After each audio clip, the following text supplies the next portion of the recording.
Hi guys, today's video is a little bit different from my usual content, but I am super excited because I have teamed up with Spirit Halloween for this one. And I don't know about you guys, but I always look forward to seeing all of the cool and creepy decorations, the costuming, the makeup, the accessories, just all the different Halloween things that Spirit brings out every year. There's always something new, always something that I can add to complete a look, and I just love it. So I am super excited and grateful for this opportunity, and I hope you guys enjoy the video. So this video is sponsored by Spirit Halloween, and everything that you're going to see featured today was very kindly provided by Spirit. You'll be able to find all these products in your local Spirit Halloween this season, and if you're not sure where your nearest store is, you can find one by going to spirithalloween.com.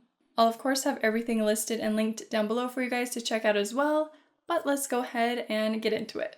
In this video, we're going to be comparing a few different Spirit Halloween cream and grease makeup products to help you guys out in deciding what you may want to pick up this year to complete your looks. The great thing about all these products as well is that they are super affordable, so if you are on a tight budget, you can still create something that is super awesome. So first we have the cream makeups, which come in a tube, and for my look, I have a white, black, brown, and a green, but they do come in several other colors as well, including all your primary colors, red, yellow, and blue, so you can mix and create pretty much any colors that you want to. The cream makeups are water-based and provide a fairly sheer coverage, but are buildable as well, which makes them great options for a base, whether you're looking for a more subtle effect or a fuller coverage. I'm using a basic makeup sponge to stipple these onto the skin, picking up a small amount of product at a time, and you can see here that with just this first thin layer, they are pretty sheer.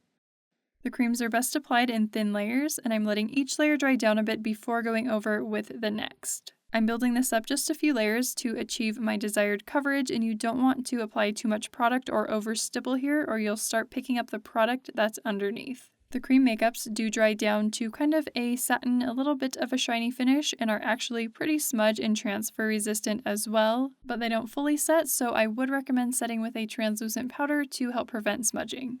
Just to show you guys, I'm quickly mixing these a little bit to create a custom shade, and in this instance I wanted a dead greenish gray for my Billy look. So there we've created our own custom cream color.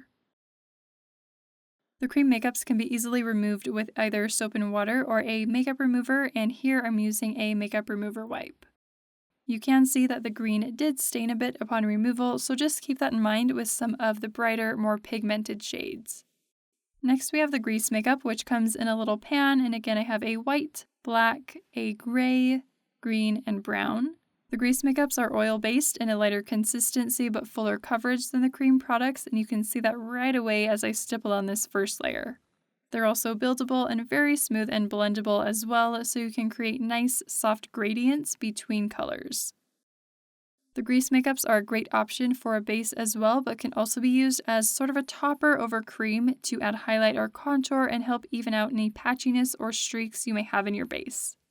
Just to show you a quick example, I'm applying some of the brown cream makeup just using my finger so we can see it's very uneven and streaky. Once that's dried down a bit, I'm stippling over gently with the matching shade of grease makeup, which helps even things out and creates a fuller coverage, and then I'm applying a bit of the white grease makeup over top to add some dimension.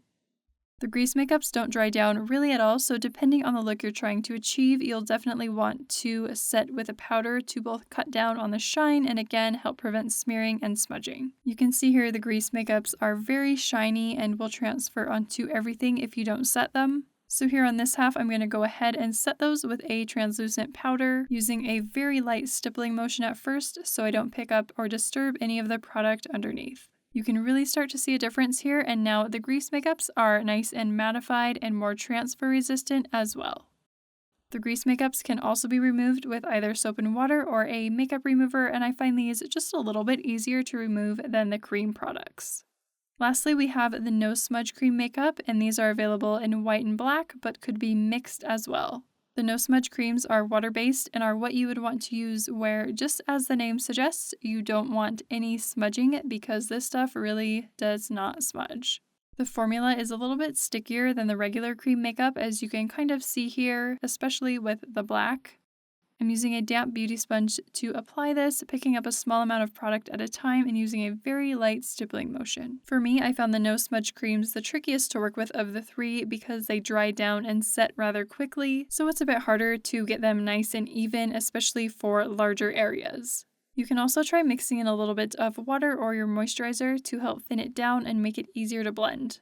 As I mentioned, the No-Smudge cream makeups do dry down completely without having to set them, and they can also be built up, but I wouldn't recommend applying more than just a couple layers or they may be more prone to cracking. I most likely wouldn't use the No-Smudge cream makeups on my face for, say, a full base for a look, but they would be great to use for the backs of my hands or adding accents or details to my base. Depending on what look you're trying to achieve, the No-Smudge cream makeup may be just what you're looking for, but if you do want a super smooth and even application, I would personally go for either the regular cream or the grease makeup.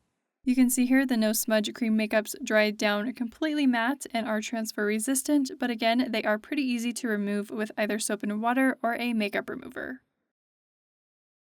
I also wanted to quickly mention a few other products Spirit sent along to help with my look. So we have a black gel pencil eyeliner, a dual-ended black liquid eyeliner, which works really great for adding in fine details, and then a translucent face powder to help set the cream and grease products in place. I used a combination of all these products and the various techniques mentioned to create my Billy Butcherson inspired look, which you guys will see in the next tutorial. But that's going to be everything for this video, so I hope you enjoyed. Of course, a huge thank you to Spirit for teaming up with me to bring you guys this video. It was a bit different for me to do, but I had a lot of fun with it, and I hope it helps you guys in deciding what you might want to pick up this year to complete all your looks and costumes. Don't forget to check out all the links down in the description box where you'll find a coupon to use in Spirit Halloween stores as well. But as always, thank you guys so much for watching, and I will see you in the next one.